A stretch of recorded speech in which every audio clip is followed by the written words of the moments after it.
Well, thank you very much. This is a big day, and lots of people watching, and especially from other countries, the leaders of, as you know, the other countries, because we have a large group of leaders, and the ones that aren't here are watching on Zoom. I hope they enjoy it. And the press, we appreciate it very much, so respectful. You've been so respectful of what we're doing. What we're doing is very simple, peace. It's called the Board of Peace, and it's all about an easy word to say, but a hard word to produce, peace. But we're going to produce it, and we've been doing a really good job, and some of these leaders that are with us have helped me very much during just this first year. We have a first year like probably no other ever in our country, because we settled 8 wars and I think a 9th to come. It's turned out to be a tougher one. I thought that was going to be the easiest one. But with war, you never know what's easy and what's not so easy. But we've had a great relationship, and I've become friendly with so many of the people. And I appreciate you being here. These are great people. These are great leaders. And the people that are watching by closed circuit and open circuit in many cases, they're so proud of it. They want it to be open. But they become incredible friends of mine. And, you know, we rebuilt our country in my first term, and now we're at a point that the United States has never seen before. We broke 50,000 on the Dow. They said that would take 4 years. We broke 7,000 on the S&P. They said you couldn't do that within 4 years. It would be impossible. And when I came in, they were all saying, if you could get to anywhere close to 45,000, it would be amazing achievement over 4 years. Well, we hit 50,000 in the first year, and we hit 7,000, which was actually tougher to do, according to the Wall Street geniuses. We hit 7,000 in the first year. They said it could take 4 or 5 years. They'd be very happy. It would have been a great job. We did it in 1. But we're doing a great job. Board of Peace is one of the most important and consequential things I think that I'll be involved in. We've been involved in a lot, and really I've been involved in a lot with the people up here. We work together on ending wars with their country. Some of the wars were 32 years long, 32, 34, and a 37. That's a long time, and we ended it in about 2 days, each one of those. But we have some other work to do, and we're getting it done. Gaza is very complex. It's been amazing. I want to thank Steve and Jared for an amazing job. Marco's over there watching. Everybody's fantastic. And JD, what a job. They're all doing. This is a team. I think it's the best team ever assembled. And you see that by the results.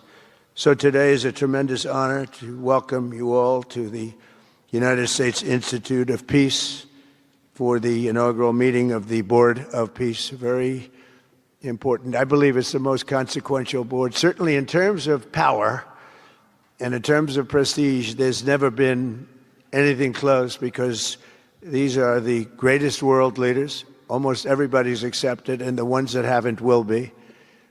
Some are playing a little cute. It doesn't work. You can't play cute with me. But they're playing a little bit, but they're all joining. Everybody, most of them very immediately. A few that we really don't want because they're trouble. Take care of them. But this is the most prestigious board ever put together. You know, I've seen some great corporate boards. I've seen some great boards, period. It's peanuts compared to this board, because we have virtually everyone is the head of a country other than Johnny, but he's the head of soccer, so that's not so bad, right, Johnny? I like your job the best, I think. And by the way, your World Cup has set every single ticket record in the history of soccer. In the history, nobody's ever seen anything like it. The sales are virtually complete. Nobody's ever seen anything, so congratulations. You made a good decision. We did it together. Thank you, Johnny. Great guy. So I want to thank the many leaders and dignitaries who have traveled great distances and lengths for the important gathering that we're at right now. This building was built for peace, and nobody knew what to name it. And then Marco named it after me. I had nothing to do with it. I swear I didn't. I swear. I had no idea. They said, there's a surprise coming. I didn't know that surprise. I thought they were going to give me a lot of money or something, maybe cash. Could always use some extra cash. But I came and they stopped the beautiful beast. I got out very safely, I'm sure, and looked up, and there it said, Donald J. Trump on the building. And when I say that had nothing to do, nobody believes it, and that's okay. But I appreciated it. That was Marco and JD and a group got together and they did that, and I just thought it was very nice. And it makes me work harder. We're going to have to work harder. We're going to have to make this building much more important. It's brand new. They built it for peace, but nobody occupied it. Nobody knew what the purpose of it. But the architecture is so beautiful, and it was with the meeting rooms, the reception rooms. It's really amazing. Who would think that it was built without anybody in mind or anything in mind, and then the State Department took it over. They liked it. Marco came over one day. He saw this. He said, this building is great. And he actually claimed it, right? He claimed it. And that's what he does. Where is Marco? I said, Marco, is that true? You claimed this building. You took it away from about 5 groups that wanted it. That was done very quickly, very methodically. But it was really, really built so beautifully and such a beautiful building. But we worked together to ensure the brighter future for the people of Gaza, the Middle East, and the entire world. I think that the Board of Peace, because it's mostly leaders and unbelievably respected people, but mostly leaders of Middle Eastern countries, countries from all over the world, and they've been very generous with money also. And the United States, which I'll say in a moment, is also very generous with money because there's nothing more important than peace. And there's nothing less expensive than peace. When you go to wars, it costs you 100 times what it costs to make peace. We have a man at the end right there that's smiling because you learned that after 30 years of fighting, right? 30 years of fighting, we got it done. I want to thank you very much. That was a great thing you did. You and your new friend, they came to my office and they said, I've been fighting for 22 years. Now you're there for 23 years, right? But I've been fighting for 22 years. That's all I've done is fight this gentleman. And his counterpart was there for 7 years. He said, I've been there for 7 years. All I've done is fight this gentleman. And we had it worked out in about 24 hours, right? And it's been a good peace. And I think they've become friends. I'm not sure I'm allowed to say that, but I think so. I think they've become friends, right? Right. Great. Stand up. Stand up. These are 2 tough cookies, too. You think that was easy? It wasn't easy. These are 2 tough people, good people, but tough people. But, we're in the Oval Office, and we were getting near. But the one was at one side of the room. I have 2 chairs right in front of the desk, the beautiful, resolute desk. One's over here. One's on the other side of the room. I said, fellas, could you get a little closer? Well, I don't know. They felt very uncomfortable. They've been killing each other for 32 years. So I say, can you get a little closer? After 1 hour, they were right next to each other. We made a deal. They hugged, they signed, and we had peace with 2 very important countries, and I'll never forget it. So they started off a little weak, and they ended up really strong, and you can be very proud of yourselves. It was a beautiful thing to see. Thank you. Look at that. Do you believe it? 32 years. Thank you. Thank you very much. But we're honored to be joined today by Prime Minister Rama of Albania. Where is President Milei? You're another one, I'll tell you. Where is President Milei? I endorsed him. I'm not supposed to be endorsing people, but when I like people, I've had a very good record of endorsing candidates within the United States. But now I endorse foreign leaders, including Viktor Orban, who's here, and others. And I endorse this gentleman, Milei. He was a little behind in the polls. He ended up winning in a landslide. I just endorsed the Prime Minister of Japan. She was in a tight race, but was probably going to win, and she won in the largest number in the history of Japan. So she likes me a lot. But it was an honor, and you're doing great. Oh, look, they're sitting right next, Victor. But ultimately, I think I'm going to end up endorsing. Hey, look, as long as it works, it's okay with me. But the endorsement seems to be working in foreign countries, too, so that's good. But nice to have you both. Victor, nice to have you both. Very proud of you. The Prime Minister of another, really just a great guy, Pashinyan of Armenia. President Aliyev of Azerbaijan. I love saying that name now. You know, at the beginning it was giving me a hard time. Now I love saying it. It's a beautiful name. I love it.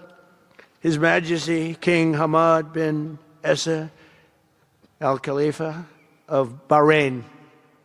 Bahrain. Thank you. Thank you. Where are you? Where are you? He's so rich, he can sit there. He can sit wherever the hell he wants. You know, he could sit up in the corner. He could sit up top. He might take a piece of this building, Marco. He'll take 25% of the building for about $6 billion. Thank you. And you've been very generous also. We appreciate it. Prime Minister Hun Manet of Cambodia. Raise your hand wherever you may be. Because, yeah, hi, how are you? Congratulations. That was another one, right? We did a good job with that one. Prime Minister Madbouli of Egypt. Thank you very much, and say hello to the General/President. Okay. Prime Minister Orban of Hungary, who has my complete and total endorsement for election. Not everybody in Europe loves that endorsement, but that's okay. He does an unbelievable job. He's done an incredible job on immigration, unlike some countries that have hurt themselves, but they're working on it. But I just want to let you know, you have my total and complete endorsement, and I'm putting it out. I already did, but I'm putting it out again. And you're coming up with an election, and I think you should be good. I'll tell you, Millet did pretty well. He was a little down, right? And then he ended up winning in a landslide, so that's pretty good. You're going to do great, Victor. Thank you very much for being here. Appreciate it. You run a great country. A man that I really like a lot he's definitely tough. I don't want to fight him.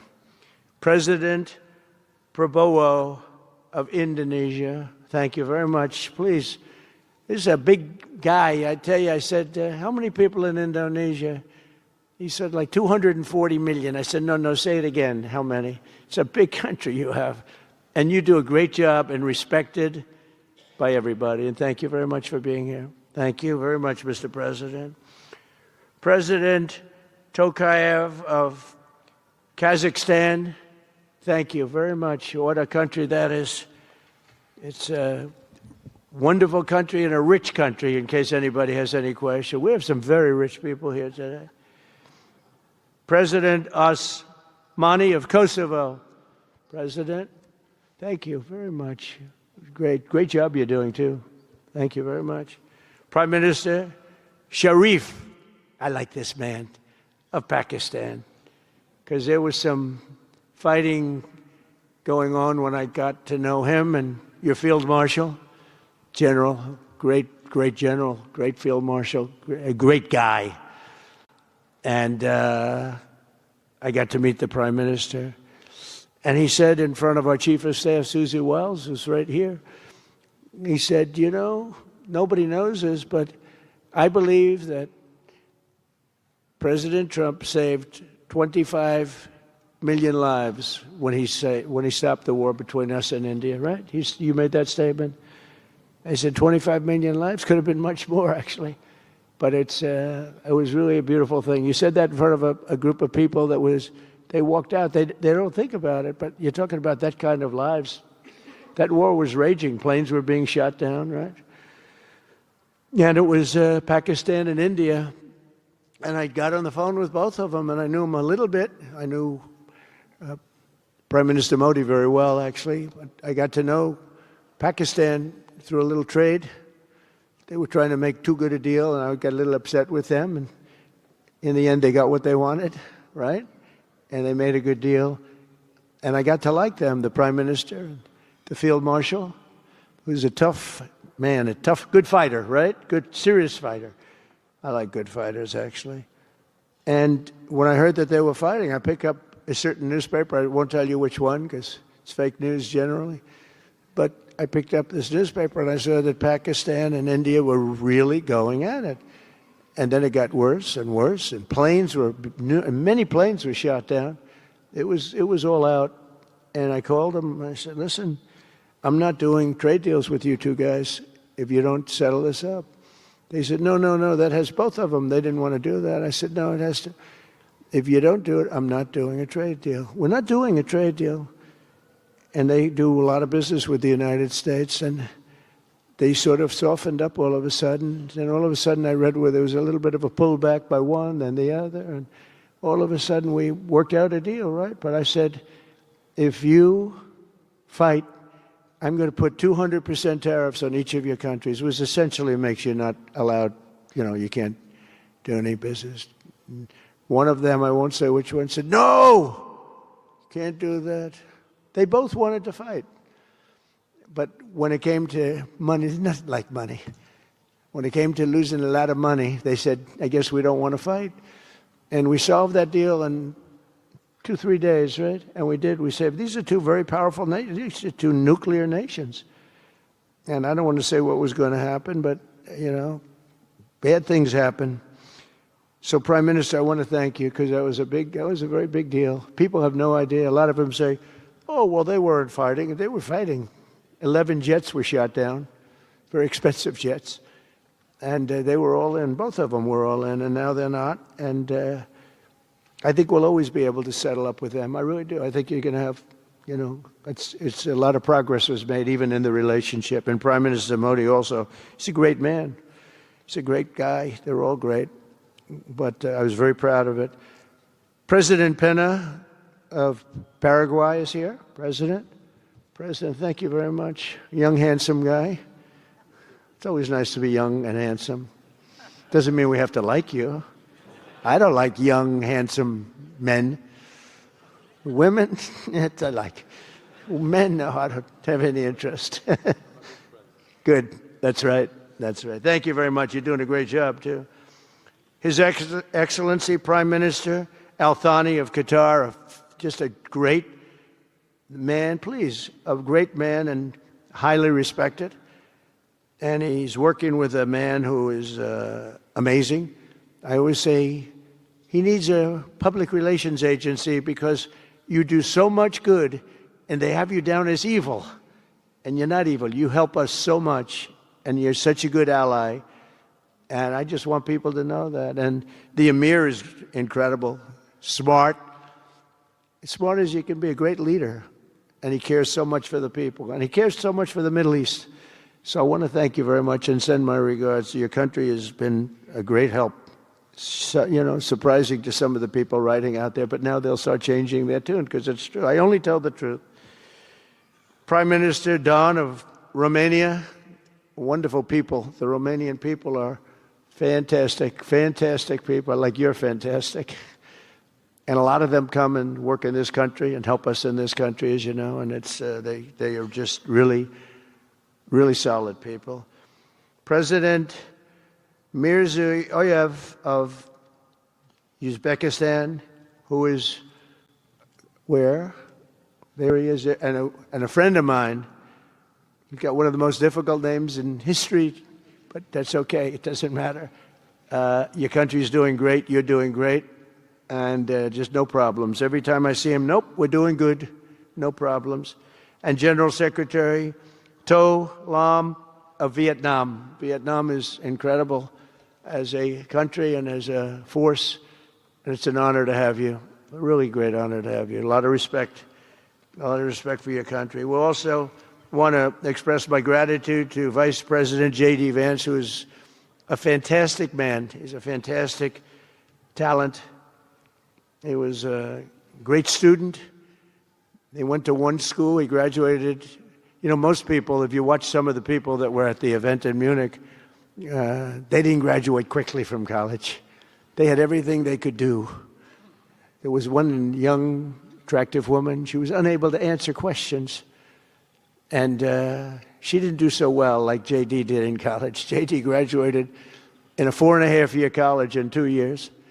And then he went to Yale and he graduated at the top of his class, went to the military grade. But when he went to Yale, there was one person that was marginally ahead of him, so he married her. Can you believe it? He married the person that was ahead. I don't know. I always like to say J.D. was first and Usha was second, because I get a little uncomfortable when I say that. But he's been incredible. He's a brilliant guy and a great guy, and he's been my friend. All of our people, we have a fantastic group of people, our cabinet members, everybody, many of them here. But J.D.'s been great. Thank you very much. He gets a little bit tough on occasion. We've got to slow him down just a little bit on occasion. He says his mind. Now, then we have the opposite extreme. We have your friend sitting in the back. Your best friend sitting in the back is Marco. Marco does it with a velvet glove, but it's a kill, right? The result is the same. They do it very differently. And Marco, you really did yourself proud 2 days ago in Munich. In fact, so proud that I almost terminated his employ because they were saying, why can't Trump do this? I do, but I say it differently. But Marco, don't do any better than you did, please. Because if you do, you're out of here. But no, I want my guys to do great. And the acclaim he's gotten and the acclaim J.D. gets is great. We have smart people. And when you see the representatives there, like Gavin Newsom, he didn't know what he was doing. They didn't even know why. He didn't know why he was there. Or AOC, she was unable to answer a simple question. And she could have said, well, I'm studying it, and I'll report back to you next week. You know, you can get away with that. But she just went, it's actually, I think it could be a career-ending answer, because for 25 years, anybody running against her, I think Susie is going to use that little piece of stuff. It was not good. It was not good. That was not a natural. So I want to thank J.D. I want to thank Secretary of State Marco Rubio. They're extraordinary. I want to thank Special Envoy for Peace, Steve Witkoff, who has been unbelievable. You know, I took Steve because I was a developer in New York, really successful, actually much more successful than Steve, but I don't want to say that. I'm not going to say that, Johnny. I refuse to say it. But I saw something in Steve. Steve's a great negotiator. Everybody loved him. All these developers, and they're tough. You know, New York developers tend to be on the tough side. And, you know, most of them hate each other. Like a lot of the people in this room hate each other. You know, it's sort of natural, I guess. But we're bringing love back into the room like the old days. But everybody loves Steve. Every developer, the worst, most evil people, horrible human beings, actually. And they love Steve. So I remember this, and we had some conflicts, to put it mildly, in the world. And I said, Steve, how would you like to be Henry Kissinger Jr. that doesn't leak? And he said, are you a leaker, Steve? No. He didn't even know what the word meant, and it's true. I always say Henry Kissinger, who was one of the great leakers of all time, by the way. Richard Nixon said to him, Henry, who's leaking all this stuff? I don't know, Mr. President. It was Henry. It was like, these are little stories I like telling you. But Steve has been unbelievable. Everybody likes him. Ukraine loves him. Europe loves him. Russia loves him. I mean, there's nothing wrong with this. He goes to see President Putin. Didn't know Putin. I set him up a meeting to see. I said, how's Steve doing? Sir, he's still inside. Oh, that was an hour. I called back. Tell Steve to call me when he's finished. I want to find out what the hell is going on. We want to end that war. Sir, he's still inside. 3 hours, 4 hours. They were together for 4 hours, the first meeting. That's talent. And they get along. I mean, people like or don't like Putin or Zelensky. They get along. Same thing with Zelensky. I mean, they all love Steve, and Steve's doing a great job. That's a tough one. That's a much tougher one. I would have thought that some of the ones that we settled that are up here would have been, I thought this would be easy, because I have a very good relationship with President Putin. I have a very good relationship with President Xi. I'm going to be going to China in April. That's going to be a wild one. I said, but we have to put on the biggest display you've ever had in the history of China. You know, last time I went to China, President Xi, he treated me so well. He gave me a display. I never saw so many soldiers all the same height, exactly the same height within a quarter of an inch. You can do that when you have 1.4 billion people.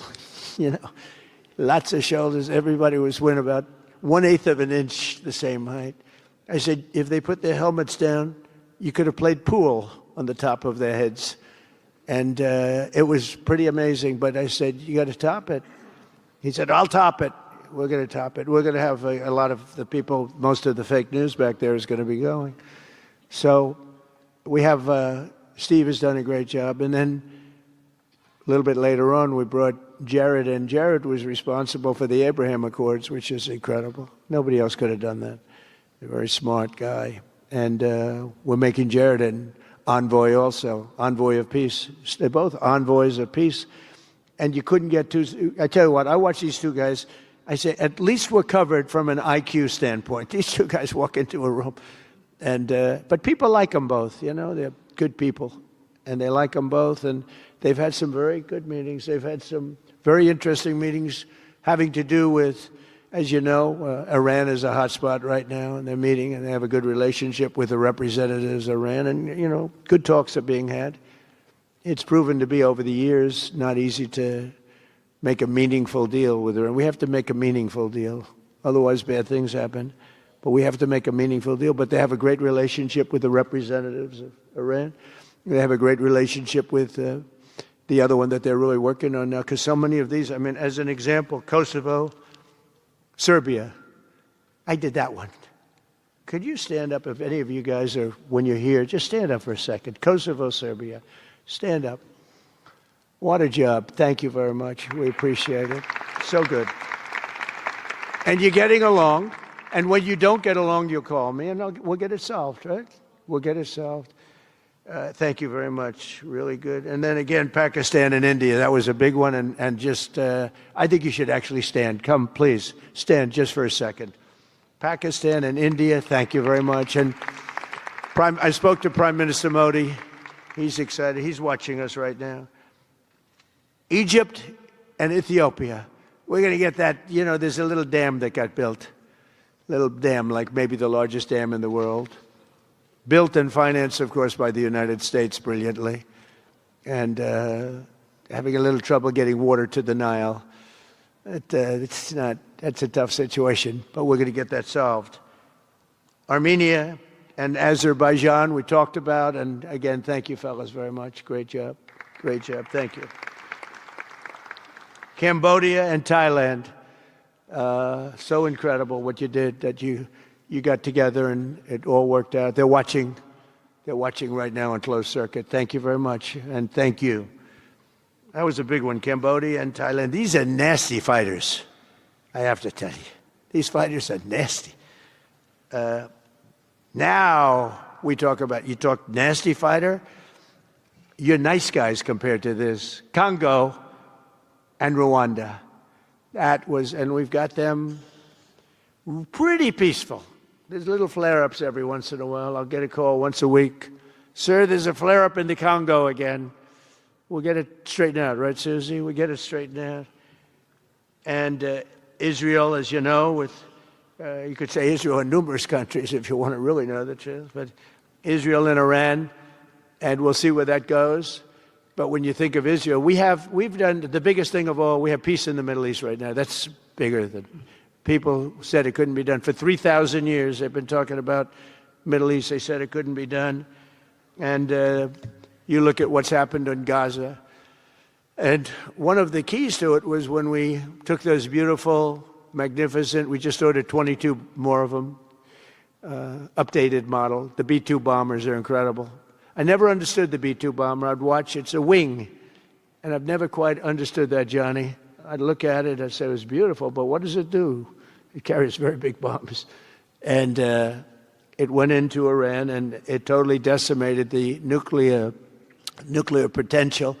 And when it did, when it decimated that, all of a sudden we had peace in the Middle East, because there was a black cloud hanging over the Middle East, and if that wasn't done, that cloud would have been there. And countries like Saudi Arabia, countries like Qatar, countries like nobody could have signed. You would have had that threat. Nobody could have had. You couldn't have had peace in the Middle East. So now we may have to take it a step further, or we may not. Maybe we're going to make a deal. You're going to be finding out over the next probably 10 days. But this meeting today is proof with determined leadership nothing is impossible. When I took office, the war in Gaza was raging with thousands of people being killed and no end in sight. Today, thanks to unrelenting diplomacy and the commitment of many of the great people in this room, we have 59 countries signed up on Gaza. Think of that. We have, it's amazing. But all the people, many, really so many in this room, the war in Gaza is over. It's over. There are little flames, little flames. Hamas has been, I think they're going to give up their weapons, which is what they promised. If they don't, it'll be, they'll be harshly met, very harshly met. They don't want that. All the stuff like they don't mind dying. They told me that's not true. Everyone said, oh, they don't mind dying. No, they don't want to die. They said, we don't want to die. People don't want to die. The ceasefire was held, and every last remaining hostage, both living and dead, has been returned back home. Think of that. That was an impossibility. And we did hundreds of hostages, but the last 20, and I always said to Steve and Jared, I said, the last 20 are going to be very tough, very, very tough. And we got them back. We got the living back, and then we only got about 16 of the dead, and we said, well, you got to get them all. You promised them all. And they dug and dug and dug. You can imagine it's a job that's brutal.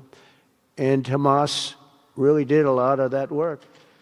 And you got to give them credit for that. They brought the last one home a week ago, and we got all 28 of them, living and dead. The amazing thing, because I've never seen anything quite like it, the parents of the dead, they knew their boy was dead. This case, boys, all boys, men, but to the parents' boys. They knew their boy was dead. They wanted that dead body as much as if he were alive. And when they got them back, there was great sadness, but there was great joy, too. They wanted it as much as the people that got their sons back alive. But we got a lot of people before those 20, Steve, what nobody talks about. But, hundreds of people. We did a good job, and you guys did a fantastic job. I want to thank every nation that helped us achieve this monumental breakthrough, saving countless lives, and really bringing peace and bringing the concept of peace, because nobody thought peace in the Middle East. I've always heard peace in the Middle East is impossible, and it's turned out not to be. And we do have some work to do with Iran. They can't have a nuclear weapon. It's very simple. You can't have peace in the Middle East if they have a nuclear weapon. And they can't have a nuclear weapon, and they've been told that very strongly.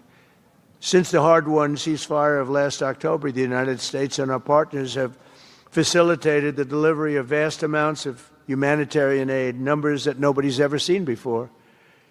In November, the United Nations Security Council unanimously approved the Board of Peace. And last month in Davos, we welcomed over 24 members to this very important new organization. And we are very closely working with the United Nations. In fact, I'm going to speak to the Secretary General in a little while. He's a good man. And I've had a good relationship. Other than in my last speech, they did turn off my teleprompter. I got up there. My teleprompter didn't work. I'm sitting in front of all of you people and more. I had no teleprompter. I knew I was in trouble because I'm walking up. The teleprompters are over here. I had the most beautiful speech ready. I was all set to knock them dead. First, I had an escalator that stopped. You know that. It's going up. Boom. It's lucky my movie star first lady was in front of me because I put my hand on a certain part of her body, and I was able to stop my fall. Otherwise, because she had no trouble. I said, boy, that was a very sharp stop, Johnny. So I said, that was strange. I've been on a lot of escalators. It's never happened before. Usually it stops very slowly. This was just boom. But our First Lady was right in the proper location for me. I'm waving to people, and she was holding on a little tighter. She knew what was happening. She did. She said, that's a very successful movie out right now, like #1. Can you believe this? And she's a big movie star. And I always say it's trouble because I always say there's not room in one family for 2 stars. I told her that. We can't have 2 stars in one family. So I don't know what that means, but it's not good. But it is good because we're proud of her. She did people in the United States love the First Lady, and she did the movie and has become the biggest selling documentary in 20 years. Can you believe? The theaters are all packed. Women especially, they go back and they see it 2 or 3 times, 4 times. But together we're committed to achieving a Gaza that is properly governed throughout. The whole area is going to be, so many countries that have really nothing to do with the Middle East, but they're maybe somewhat close by. They're all involved. They want to go in and fight. They tell me all the time, we'd like to send soldiers to fight if it's necessary. And I don't think it's going to be necessary. We have 2 countries that want to go in and do a number on Hamas. I said, I really don't think I hope it's not going to be necessary because they made a promise and they promised me get rid of their weapons. Looks like they're going to be doing that, but we'll have to find out.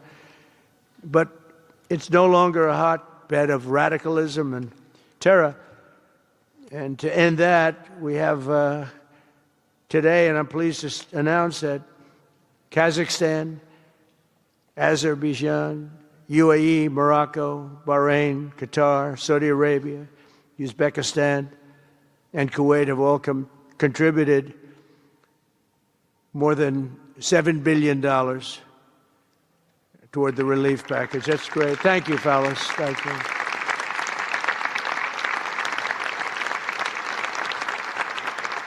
And many more are contributing too. So the numbers are, this just started. This is our first meeting. But every dollar spent is an investment in stability and the hope of new and harmonious. It's a region that's so important. It's so vibrant. It's so incredible. The people are so incredible, but we want to have a harmonious Middle East. The Middle East is amazing. So many friends in the Middle East. They're so smart. Sometimes they're too energetic. That's a lot of people aren't energetic. Sometimes they're a little bit too energetic. These are great people. The world is now waiting on Hamas, and that's taking place. And it's the only thing that's right now standing in the way. We have Lebanon with certain things that we're working on that are very important. We have to solve the problem of Lebanon, but it's relatively small in terms of what's been done. And again, the key was getting rid of the nuclear potential because Iran would have had a nuclear weapon based on everything we found out since within 1 month. We can't let that happen. So many of our friends in Europe are attending today, and we're eager to have them become full members. They all want to become full members, and we've had a great response from Europe. And Europe is, it's where I come from, where so many people come from that are in the United States. But we have a great relationship with Europe. We have a great head of NATO. He is a fantastic man, and he's doing a great job, really great job. I'm excited to announce that Norway has agreed to host an event bringing together the Board of Peace. Oh, I thought when I saw this note, I'm excited to announce that Norway, I thought they were going to say that they're giving me the Nobel Prize. Oh, this is less exciting. Oh, it says, I'm excited to announce that Norway, and I'm saying, oh, great, I'm getting the Nobel Prize, finally. Finally, they got it right. But I don't care. I don't care about Nobel Prize. I care about saving lives, just so you understand. We play and we all, do what we have to do. I only have one thing. I don't want to see people killed from parts of the world that are very far away from the United States. And if I have an ability to turn off wars, I want to use that ability because it's people, millions of people. It's like the Prime Minister said, 25 million people maybe. And that's a small number compared to what it could have been if you really think about it, right? No, I want to save lives, and I don't care about prizes. And the UN Office for Coordination of Humanitarian Assistance is raising $2 billion for the support of Gaza. Additionally, Japan has just committed to host an aid fundraiser, which would be a very big one. It's already successful. We know some of the numbers that are being talked about, which will be attended by other nations in the region. including South Korea, the Philippines, Singapore, and others. And I know that China is going to be involved, and I think Russia is going to be involved. I think they will be. I want to have everybody, get all sides, because it doesn't help when you have all sides with one ideology. You have to have everybody together for this. I'm also pleased to announce that FIFA will be helping to raise a total of $75 million for projects in Gaza. And I think they're soccer related, where you're doing fields and you're getting the greatest stars in the world to go there. People that are bigger stars than you and I, Johnny. I hate to say it. You know, I met one of your great stars who came to the White House, as you know. And my son was very excited. These are great people. These are great people. And Johnny's going to bring the stars to the area. And they're really known. People in Gaza know every one of them, right? You know? So it's really something. And we'll soon be detailing the announcement. And if I can I'll get over there with you. I want to thank Johnny and FIFA for all of the wonderful things they did and are doing. They gave me their first Peace Prize. They gave me a Peace Prize. I think they saw that I got screwed by Norway, and they said, let's give him a Peace Prize. I mean, very good. Thank you, Johnny. I appreciate it. Johnny's very smart. He's very, very smart. The nations represented here today, just in closing, are not just contributing money. Some are also pledging personnel to help preserve the ceasefire and secure a very enduring peace. We have to have enduring peace. Having peace, knowing it's going to blow up in 2 weeks, doesn't mean anything. In particular, Indonesia, thank you very much. Indonesia. It's a great country. Thank you very much. Look at that man. Look how tough he is. You think it's easy dealing with him? Look at that face. You are a tough cookie. And we say it lovingly, too. We need strength. You say, see, he doesn't mind. He's tough and he's smart. And smart is more important. Morocco, thank you very much. Great. What you're doing is great. Albania, Kosovo, Kazakhstan have all committed troops and police to stabilize Gaza. Egypt and Jordan are likewise providing very, very substantial help, troops, training, and support for a very trustworthy Palestinian police force. We think we're getting some very good people on that police force. And, you know, it's peace in the Middle East. We have peace in the Middle East. Think of it. For years you've been hearing about peace in the Middle East, and everybody's saying it's impossible. All of these countries are working together around the vision of a Middle East that is free from the curse of extremism and terror. And now is time. And by the way, even people with extremism and preaching extremism, they're exhausted. They're tired. It's been going on for too many years. I don't care who you are. They're tired. They want peace. And now is the time for Iran to join us on a path that will complete what we're doing. And if they join us, that'll be great. If they don't join us, that'll be great too. But it'll be a very different path. They cannot continue to threaten the stability of the entire region, and they must make a deal. Or if that doesn't happen, I maybe can understand. If it doesn't happen, it doesn't happen. But bad things will happen if it doesn't. With the commitments announced today, the Board of Peace is proving that it does not just convene countries. It devises and implements, and real solutions happen. We've come up with solutions. This is so little talk. This is very little talk, all action. First time, it was always talk in the Middle East. People would talk about peace in the Middle East, and then they'd go home and they'd never even think about it again. Nothing would happen. We're providing a model for how responsible sovereign nations can cooperate to take responsibility for confronting problems in their own regions. The Board of Peace is showing how a better future can be built, starting right here in this room. And I want to let you know that the United States is going to make a contribution of $10 billion to the Board of Peace. Thank you.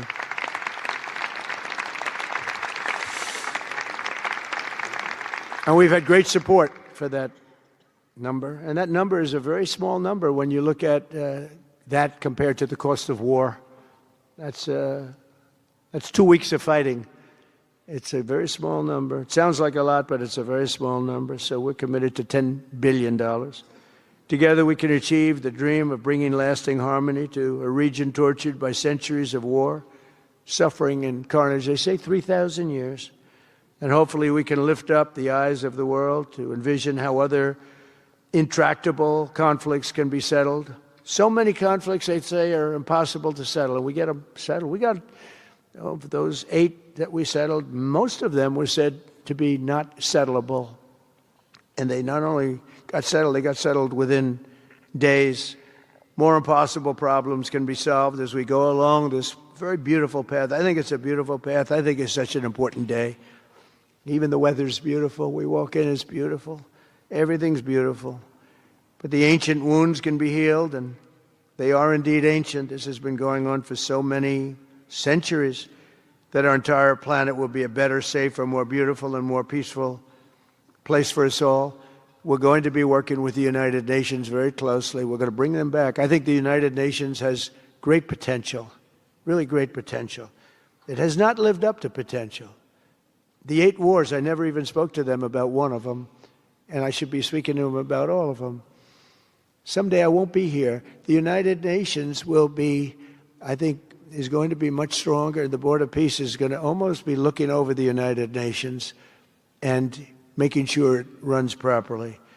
But we're going to strengthen up the United Nations. We're going to make sure its facilities are good. They need help, and they need help money-wise. We're going to help them money-wise. And we're going to make sure the United Nations is viable. And you have some very good people at the United Nations, can do a good job.